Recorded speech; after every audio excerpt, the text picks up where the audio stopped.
Students, आज हम लोग 11वीं रसायन में इकाई 3 में विद्युत ऋणात्मकता या विद्युत ऋणता या इलेक्ट्रोनिगेटिविटी पॉइंट पढ़ेंगे। ठीक है, ये एक बहुत इंपॉर्टेंट टॉपिक है, इसके बारे में आपको याद रखना है।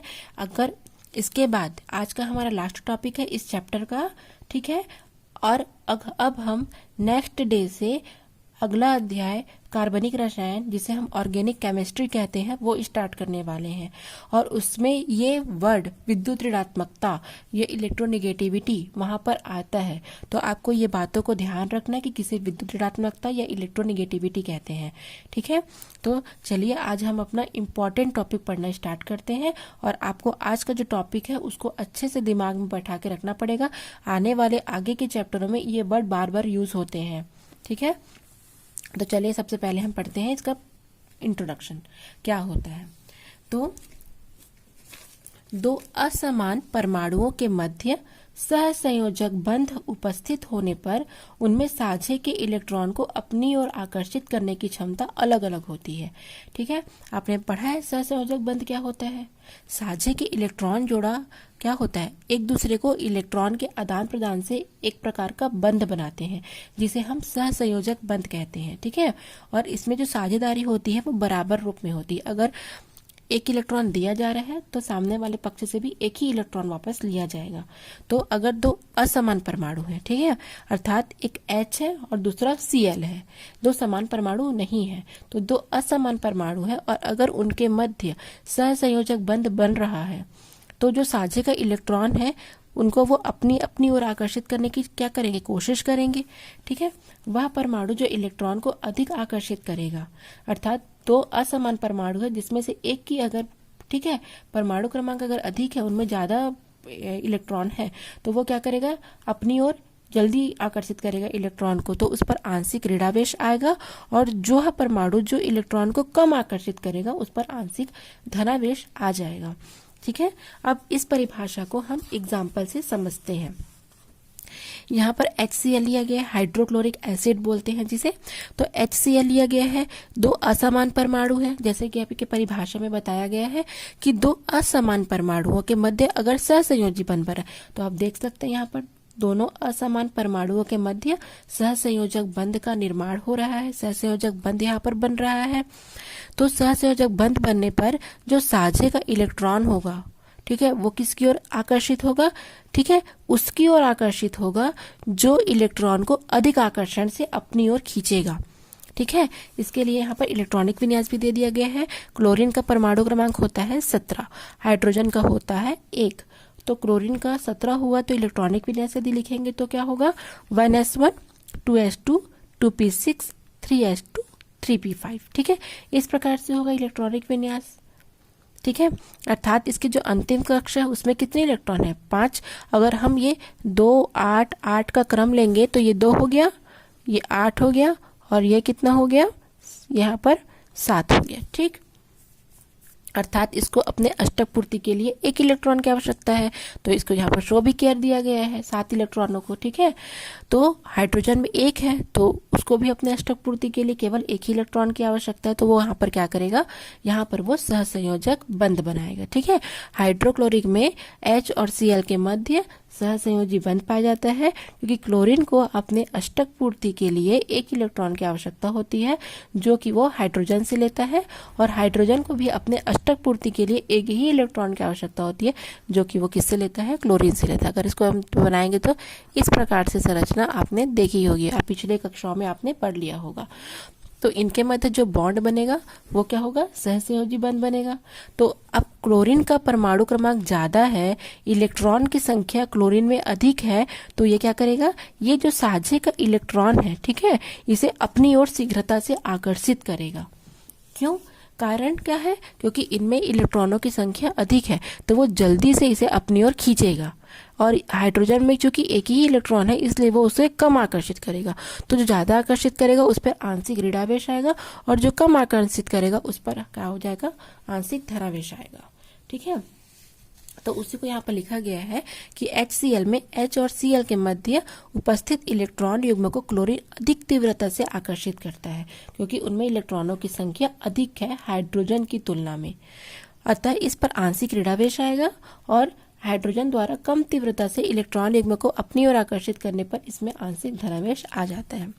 जैसे मान के चलिए, एक मैं आपको बहुत अच्छा एग्जांपल से इसको समझा रही हूँ। आपने रस्सा कस्सी का तो गेम्स देखा होगा, जिसमें दोनों टीम में क्या होते हैं, कुछ लोग रहते हैं जो कि रस्सी को अपनी ओर खींचते हैं। ठीक है, तो अगर मान के चलो यहाँ पर रस्सा कस्सी हो रहा है हाइड्रोजन और क्लोरीन के मध्य, और क्लोरीन में क्या है, कितने बंदे हैं, 1 2 3 4 5 6 7। अब ये रस्सी को खींच रहा है और हाइड्रोजन में मात्र एक बंदा है, तो कौन जीतेगा गेम? जाहिर सी बात है क्लोरीन वाला टीम जीतेगा, क्योंकि इनमें बंदों की संख्या ज्यादा है, तो ये अधिक तीव्रता से क्या करेंगे, इसको अपनी ओर तुरंत खींच लेंगे। और इसमें हाइड्रोजन में चूंकि एक ही बंदा है, तो ये क्या करेगा, इलेक्ट्रॉन को अपनी ओर नहीं खींच पाएगा। जो इलेक्ट्रॉन का जो जोड़ा होगा उसे इसकी अपेक्षा तो बहुत ही कम क्या करेगा, आकर्षित करेगा। तो यही हो गया कि असमान परमाणुओं में, ठीक है, सहसंयोजक बंध उपस्थित होने पर अगर साझे का इलेक्ट्रॉन जोड़ा, ठीक है, जो शीघ्रता से अपनी ओर इलेक्ट्रॉन युग्म को आकर्षित करेगा उस पर आंशिक ऋणावेश आएगा, और जो कम मात्रा में आकर्षित करेगा उस पर आंशिक धनावेश आएगा। ठीक है, तो इतना तो आपको लग रहा है, आशा है कि क्लियर हो चुका होगा। परिभाषा देख लेते हैं कि किसी परमाणु द्वारा साझे के इलेक्ट्रॉन युग्म को या इलेक्ट्रॉन को अपनी ओर आकर्षित करने की क्षमता को ही हम विद्युत ऋणात्मकता या इलेक्ट्रोनिगेटिविटी कहते हैं। ठीक है, अब इसके लिए हम आवर्तीता देखेंगे। आवर्त में और वर्ग में क्या कंडीशन होगा इसका? ठीक है, तो किसी भी आवर्त में अगर हम बाएं से दाएं की ओर जाएंगे तो विद्युत ऋणता बढ़ती है। क्यों बढ़ेगी? क्योंकि आप देख रहे हैं यहाँ एग्जाम्पल से देख रहे हैं, बाएं से दाएं जा रहे हैं, जैसे lithium, beryllium, boron, carbon, nitrogen, oxygen और फ्लोरीन है। तो इसमें 3 इलेक्ट्रॉन है, 3 इलेक्ट्रॉन, ठीक। इसमें 4 इलेक्ट्रॉन है, इसमें 5 है। कक्ष की संख्या बढ़ रही है क्या? कक्ष की संख्या तो नहीं बढ़ रही है। ठीक है, कक्ष की संख्या नहीं बढ़ रही है।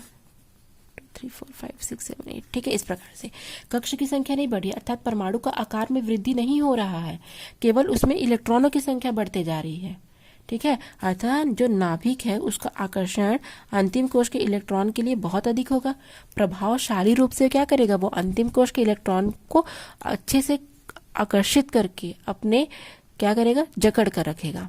ठीक है, पकड़ कर रखेगा। तो क्या होगा, इससे जो विद्युत ऋणात्मकता है वो भी बढ़ेगी, क्योंकि ज्यादा इलेक्ट्रॉन होने से साझे का इलेक्ट्रॉन युग्म को तीव्रता से अपनी ओर आकर्षित करेगा। समझ में आ रहा है ना? साझे अगर मान के इसमें 8 इलेक्ट्रॉन है, सामने वाले में 2 इलेक्ट्रॉन है, तो कौन जीता रस्सा कस्सी का गेम्स? ऑक्सीजन वाला पार्टी जीता। सीधी सी बात वही है कि आकार छोटा होने से और क्रमशः इलेक्ट्रॉन की बढ़ोतरी होने से नाभिक का जो आकर्षण बल है वो बढ़ जाएगा अंतिम कोश के लिए, और वो शीघ्रता से आने वाले साझे के इलेक्ट्रॉन युग्म को अपनी ओर आकर्षित करेगा।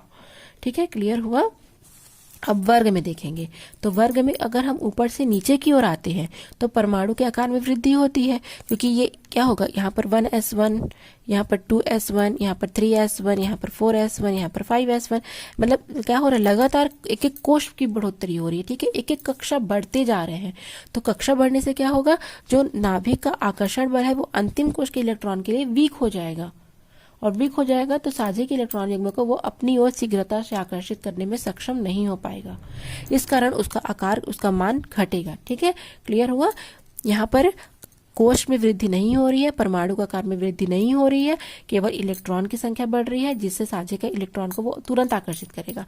यहाँ पर एक एक कक्षा के बढ़ने से परमाणु का आकार बढ़ रहा है, और परमाणु का आकार बढ़ने से क्या होगा, ठीक है, वो अंतिम जो नाभिक है, नाभिक का जो आकर्षण बल है, प्रभावकारी आकर्षण बल है, वो अंतिम कोश के इलेक्ट्रॉन के लिए वीक हो जाएगा, जिससे क्या होगा, साझे के इलेक्ट्रॉन को वो अपनी ओर आकर्षित नहीं कर पाएगा।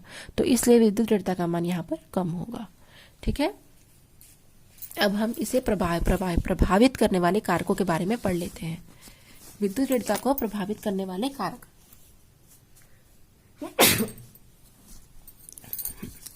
सबसे पहले आएगा परमाणु का आकार।